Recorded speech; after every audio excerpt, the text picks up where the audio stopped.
సర్వోన్నతుడును సర్వశక్తిమంతుడును జీవాధిపతి అయిన యేసుక్రీస్తు పరిశుద్ధ నామమున ఈ ఉదయకాల శుభములు మీకు తెలియజేస్తున్నాను. ఇది నా దేవుని యొక్క వాక్య ధ్యానము.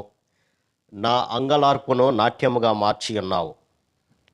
30వ కీర్తన 11వ వచనం.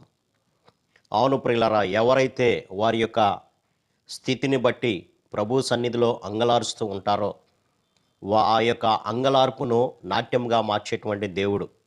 వారు దుఃఖపడుతుంటే, వేదన పడుతుంటే చూసి ఊరుకునేటువంటి దేవుడు కాదు, కానీ తనకు మొర్రపెట్టు వారికి, నిజముగా మొర్రపెట్టు వారికి సమీపముగా ఉండి దానికి జవాబును దయచేసేటువంటి దేవుడుగా ఉంటున్నాడు ప్రియులారా. ఇక సమూయేలు మొదటి గ్రంథాన్ని కనుక మనం గమనించినప్పుడు మొదటి అధ్యాయంలో హన్నా అనేటువంటి ఒక స్త్రీ ఉంది. ఆమెకు సంతానము లేనటువంటి స్థితిని బట్టి తన యొక్క సవతి అయినటువంటి పెనిన్న ఆమెను అనేక రకాలుగా హింసిస్తూ ఉంది. ఎంతగా హింసిస్తూ ఉన్నది అనంటే ఆమె అసలు భోజనము కూడా మానివేసి దేవుని యొక్క సన్నిధిలో అంగలార్చేటువంటిగా అంతగా ఆమె దుఃఖము చెందినట్లుగా మనం గమనించవచ్చు. సమూయేలు మొదటి గ్రంథము మొదటి అధ్యాయము 6వ వచనాన్ని గనక గమనించినప్పుడు యెహోవా ఆమెకు సంతు లేకుండా చేసిన హేతువును బట్టి ఆమె వైరియగు పెనిన్న ఆమెను విసిగించుటకై ఆమెకు కోపము పుట్టించుచూ వచ్చాను. కాబట్టి సంతానము లేనటువంటి స్థితిని గమనించి ఆమెను అనేక రకాలైనటువంటి సూటి పోటీ మాటలతో ఆమెను వేధించినట్లుగా గమనించవచ్చు.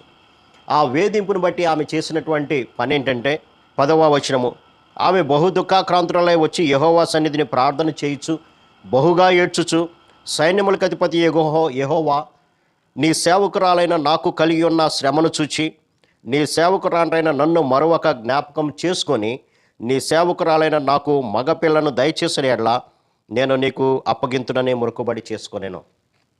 కాబట్టి ఆమెకున్నటువంటి ఆ వేదనను బట్టి, బాధ బట్టి, శ్రమను బట్టి తన యొక్క చుట్టుపక్కల వారి దగ్గరికి వెళ్ళి ఆమె తన యొక్క బాధను చెప్పుకోలేదు, కానీ లేదా తన యొక్క బంధువుల యొద్దకు వెళ్ళి బాధను చెప్పుకోలేదు, కానీ ప్రభు సన్నిధికి వచ్చి బహు దుఃఖాకాంతురాలుగా ఉండి దేవునికి మొర్రపెట్టినట్లుగా మనం గమనించవచ్చు. నా శ్రమను గమనించయ్యా, నాకున్నటువంటి వేదనను గమనించు, నువ్వు నాకు కలిగి ఉన్నటువంటి శ్రమను చూడు, నన్ను జ్ఞాపకం చేసుకో మరవకుండా అని దేవుని సన్నిధిలో మొర్రపెట్టినప్పుడు అద్భుతమైనటువంటి రీతిగా ప్రభు ఒక మగబిడ్డను ఇచ్చినట్లుగా మనం గమనించవచ్చు పిల్లరా.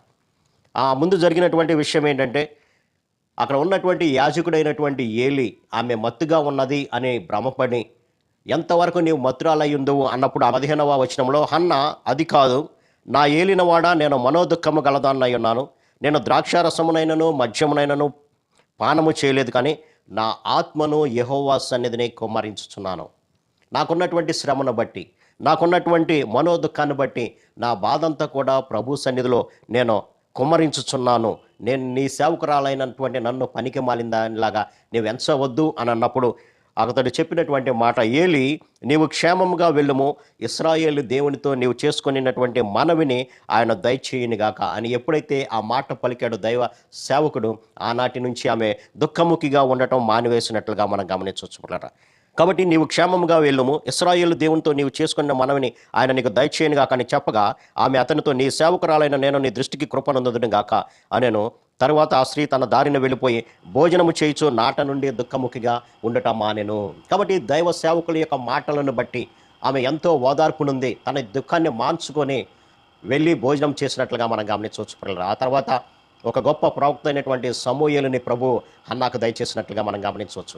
అందుకనే ఆ తర్వాత ఆమె అంటున్నటువంటి మాట ఏంటంటే 2వ అధ్యాయంలో మనం గమనించినప్పుడు, నా హృదయము యెహోవా యందు సంతోషించుతున్నది, యెహోవా యందు నాకు మహాబలము కలిగెను, నీ వలన రక్షణ బట్టి నేను సంతోషిస్తున్నాను, నా విరోధుల మీద నేను అతిశయపడుతున్నాను అని ఒక గొప్ప సాక్ష్యము చెప్పినట్లుగా మనం గమనించుకున్నారు.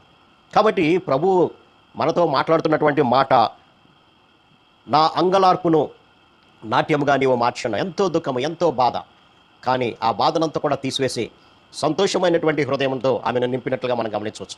కాబట్టి మనము ఒకవేళ ఈ లోక సంబంధమైనటువంటి విషయాల్లో అనేక బాధలు పడుతున్నామేమో, లేదా మనోవ్యాధికి గురయ్యామేమో, మనో దుఃఖాన్ని బట్టి మనకున్నటువంటి శ్రమ ఎవరికి చెప్పుకోవాలో తెలియనటువంటి స్థితిలో కనుక ఉన్నట్లయితే ఇక్కడ దావీదు భక్తుడు అంటున్నటువంటి మాట, నా అంగలార్పును నీవు నాట్యంగా మార్చు. అవును, మనకున్నటువంటి వేదన, దుఃఖము తీసివేయడానికి యేసుక్రీస్తు లోకానికి నరవతారిగా వచ్చాడు. ఆ మాటను నీవు విశ్వసించి నీ ప్రతి బాధను, నీ ప్రతి మనోవేదనను ఆయన సన్నిధిలో కనుక పెట్టినప్పుడు తప్పనిసరిగా నీకున్నటువంటి ప్రతి బాధను తీసివేసి ఆ బాధ స్థానంలో ఎనలేనటువంటి సంతోషాన్ని ప్రభు ఇవ్వడానికి సిద్ధంగా ఉన్నాడు.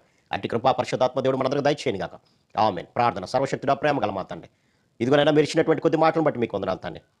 నా అంగలార్పును నాట్యంగా నీవు మార్చావు అని దావీదు భక్తుడు అన్నట్లుగా, ఒకవేళ చెప్పుకోలేనటువంటి బాధతో ఎవరైనా ఈ వాక్యాన్ని వింటున్నట్లయితే, నేను వారు కూడా మీ సన్నిధికి వచ్చి మోకరించి ప్రార్థన చేసి వారి యొక్క అంగలార్పును నాట్యంగా మార్చుకోవడానికి కావాల్సినటువంటి కృపను మీరు దయచేయమని యేసు నామమున అడిగి వేడుకొంచున్నాం తండ్రి. ఆమేన్. God bless.